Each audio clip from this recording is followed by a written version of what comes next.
అనారోగ్యం, ఉద్యోగం, వ్యాపారం అప్పులతో బాధపడుతున్నారా? వెంటనే జేకేఆర్ గురువు గారికి కాల్ చేసి అపాయింట్మెంట్ తీసుకోండి.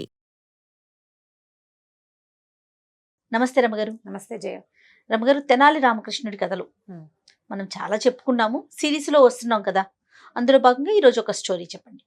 తెనాలి రామకృష్ణ కథల్లో వాతలు పెట్టే కథ ఒకటి మహా బాగుంటుంది. అదొకటి. అక్కడి నుంచి గుర్రం కథ ఇంకొకటి బాగుంటుంది. అన్ని ప్రఖ్యాతమైన కథలే మన వర్షంలో మనం చెప్తాం అన్నమాట.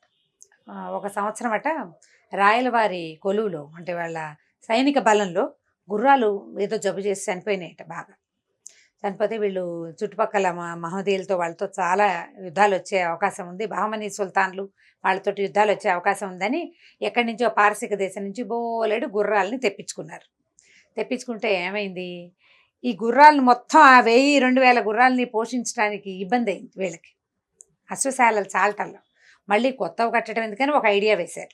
ఏమనుకున్నారు, ఈ రాజుగారి పోషక వర్గంలో చాలామంది ఉన్నారు కదా పనిచేసేవాళ్ళు, కవులు, గాయకులు, పండితులు, పురోహితులు, జ్యోతిషశాస్త్రవేత్తలు, వీళ్ళందరూ అన్ని రకాల జాతుల వాళ్ళు ఉన్నారు. ఇప్పుడు కవుల్లో బ్రాహ్మణులతో పాటు రెడ్లు, కమ్మారు అలా కూడా ఉన్నారు, చాలామంది ఉండేవాళ్ళు. అందరికీ తలా ఒక గుర్రాన్ని ఇచ్చి గుర్రం పోషణకి రాయలవారే నెలకు 15 రూపాయలు, 15 నాణేలు, 20 నాణేలు ఇచ్చి గుర్రాన్ని వాళ్ళు పోషించాలి. ఎవరు బాగా గుర్రాన్ని బలిపిస్తే వాళ్ళకి బహుమతి ఇద్దామనుకున్నారు. గుర్రాల పోషణ అవుతుంది, వీళ్ళందరికీ పనులు ఉంటాయి, మనకు కావాల్సిన వ్యవహారం అవుతుందని ఆలోచించి ఏం చేశారు, తమ సాలలో పట్టినన్ని గుర్రాలని తమ దగ్గర ఉంచుకున్నారు. అక్కడి నుంచి ఈ కవిగాయక వైతాళికులందరికీ తలా ఒక గుర్రాన్ని ఇచ్చారు. ప్రతి నెల 1వ తారీఖున 2వ తారీఖున రాయలవారి ఆస్థానం నుంచి 15 రూపాయలు 18 రూపాయలు వచ్చేది ఇంటికి.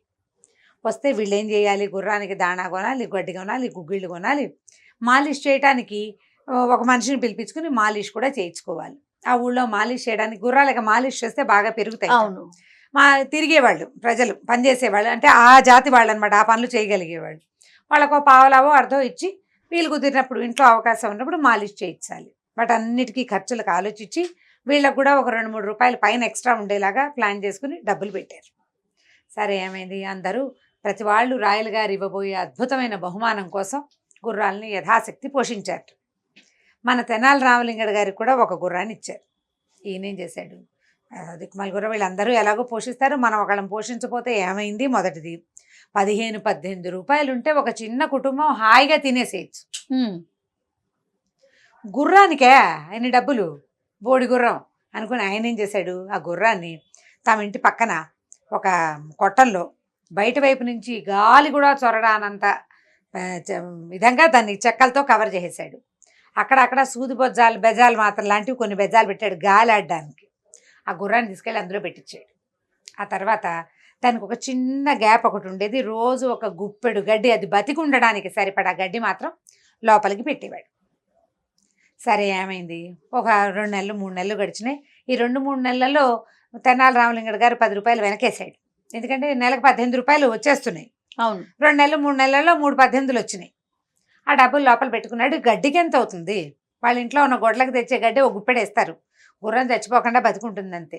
గుర్రాలని బతికించి ఉంచడం కాదు, బలంగా ఉంచడం ఇంపార్టెంట్. ఈయన ఆ పని ఏం చేయలే. సరే ఏమైంది, కొన్ని రోజులు పోయాక అందరినీ రాజుగారు అడిగారు, రాయలవారు, మీ గుర్రం ఎలా ఉంది, మీ గుర్రం ఎలా ఉంది, మీ గుర్రం క్షేమ సమాచారాలు కనుక్కుంటే ప్రతి వాళ్ళు మా దగ్గర సూపర్గా ఉంది, అలా ఉంది, కథం దొక్కుతుంది, సకిలిస్తుంది, మా గుర్రం ఇంత ఎత్తైంది అంత ఎత్తైంది అని చెప్పారు. తెనాలి రామలింగాన్ని అడిగారు, ఏం రామలింగా నువ్వేం మాట్లాడటలేదు, గుర్రం ఎలా ఉందంటే, అబ్బో కొవ్వు పట్టేసిందండి గుర్రానికి, అస్సలు మాట విందది, ఎంత పొగరు పట్టిపోయిందో దానికి, దాని బంది ఆపడానికి చచ్చిపోతున్నానండి నేను అన్నట్టు అనేసరికి రాజుగారు ఆశ్చర్యపడి, ఇదేంటి వచ్చినవన్నీ ఒకే జాతి గుర్రాలు, వీళ్ళందరూ మా గుర్రం బాగుంది బాగుందని వాళ్ళు చెప్తుంటే బాగుండలేదు, ఏదో ఎలాగో ఉందని చెప్తున్నాడు ఈయన. ఏమిటో దాని విడ్డూరని చూద్దామనుకున్నాడు. సరే ఏమైంది, ముందు తను వెళ్ళకుండా ఈ గుర్రపు శాలల్ని అజమాయిషీ చేసే వాళ్ళలో కొంతమందిని పంపించారు. చూసిరండి, ఈ వచ్చిన వాళ్ళలో ఒక సాయిబు గారు ఉన్నారు. సాయిబు గారు అంటే కొంచెం గడ్డం అది ఉంటుంది కదా. సరే ఈయన ఏం చేశాడు, దగ్గరికి వెళ్ళిన తర్వాత మన రామలింగడు ఏమన్నా అంటే, అది చిన్నది అడ్డం ఉంది కదా, దాన్ని పక్కకి తీస్తే మీకు కనపడుతుంది గుర్రం అన్నాడు. ఈ పక్కకి తీయగానే సాయిబు గారు ఏం చేశాడు, మొహం అందులోకి పెట్టాడు చూడడానికి, ముందు కొంగి పెట్టేసరికల్లా ఈయన తాలూకు బారెడు గడ్డం మూరెడే ఉంది, బారెడు లేదులే. ఆ మూరెడు గడ్డం లోపలికి వెళ్ళేసరికల్లా ఆ గుర్రం తనకి రోజు అందించే ఎండుగడ్డి పరకలుగా భావించి ఆ గడ్డాన్ని పట్టేసుకుంది. ఈయన లాగుతాడు, అది లాగుతుంది, గడ్డిపోతుందని దాని గోల, అది గట్టిగా లాగేస్తుంది. సాయిబు గారు లవో దిబోమని కేకలు పెడుతున్నాడు, ఎప్పటికీ వదలదు అది. ఏమిటో తెలియలేదు, బయట ఉన్న వాళ్ళంతా తెల్లబోయారు. చూసారా మా గుర్రం ఇలాంటిదని, దానికి పొగరని చెప్పాగా నేను అంటాడు రామలింగయ్య. అక్కడి నుంచి ఏం చేశారు వీళ్ళు, కొంతమంది పరిగెత్తుకెళ్ళి, ప్రభు ఇక్కడ ఏదో హడావిడి అయిపోతుందండి, సాయిబు గారి గడ్డాన్ని గుర్రం పట్టేసుకుందండి అన్నారు. అనేసరికల్లా ఆయన తెల్లబోయి రాజుగారు, సైన్యాధిపతి, కోశాధికారి, 2-3 వ్యవహారం అంతా వచ్చేసారు. వచ్చి చూస్తే ఈ గడ్డం దాని నోట్లో ఇరుక్కుపోయింది. ఈ తలుపు ఇంకెక్కడి నుంచి తీయటానికి, తలుపు తీస్తే మాత్రం ఈయన మొహం అందులో ఉంటే దీన్ని ఎట్లా ఎత్తుతారో, ఆ చెక్కల్ని ఎట్లా పగలగొడతారు.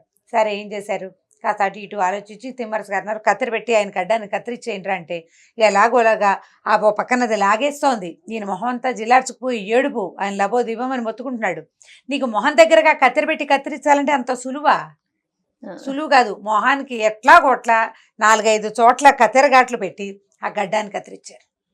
కత్తిరించేసరికల్లా ఈయన వెనక్కి పడ్డాడు, మొహం అంతా నెత్తురు, నానాగోల. అక్కడి నుంచి వైద్యుడు వచ్చాడు, అవి ఇవి వైద్యాలు చేశారు. చేశాక ఏమిటి ఈ గుర్రం సంగతి చూద్దాం, ఈ చెక్కలు ఊడదేనరా చూద్దామన్నారు. ఊడదీస్తే బక్క చిక్కిపోయి ఎండు నక్కలాగా ఉంది గుర్రం. రాయల వారి కొళ్ళు మండిపోయింది. ఏమిటి రావులింగా నీ పద్ధతి, గుర్రాన్ని గడ్డన్నా పెట్టట్లేదా, ఇలా చిక్కిపోయిందంటే, అయ్యో గుప్పెడి గడ్డి పెడితేనే దీనికి ఇంత పొగరండి, వచ్చిన మనిషి గడ్డం పట్టేసింది, అది దీన్ని బాగా పెంచి పోషిస్తే అది కనీసం సింహంలా తయారవుతుంది ప్రభు, మీకు అర్థం కావట్లేదు అన్నాడు. ఆయనకి నవ్వొచ్చింది వెంటనే. ఇప్పుడు నవ్విన తర్వాత అతను నీకేం శిక్ష ఇస్తారు, శిక్షించలేరు కదా. నవ్వాక శిక్ష, అందరూ పగలబడి నవ్వారు మాటకి. దాంతో ఏమన్నారు, నువ్వు పోషించవద్దు, ఏమి చేయొద్దు, ఈ గుర్రాన్ని ఎవరో ఒకళ్ళు తోలుకుపోండ్రా అని చెప్పేసి ఆ గుర్రాన్ని వేరే వాళ్ళకి అప్పచెప్పి రామలింగడికి పని చెప్పకూడదు.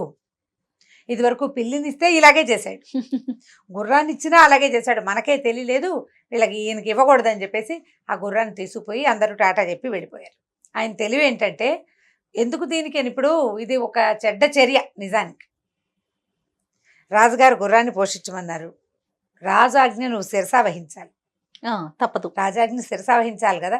అందరూ చేసిన పని తను చెయ్యకపోవటమే ఈ తెనాలి రామకృష్ణుడు గారి ప్రత్యేకత. ఊరందరిది ఓ దారి, ఉలిపి కట్టది ఇంకో దారి, ఈయన దారి అది. ప్రతి వాళ్ళు రాజుకి పూర్తిగా విధేయులుగా ఉంటారు. ఈయనకి రాజుకు విధేయుడే ఈయన, కానీ అన్నీ చేయడు. ఈ అన్నీ చేయని ఈ వికట కవితనాన్ని రాయల వారు పెంచి పోషించి ప్రేమించారు.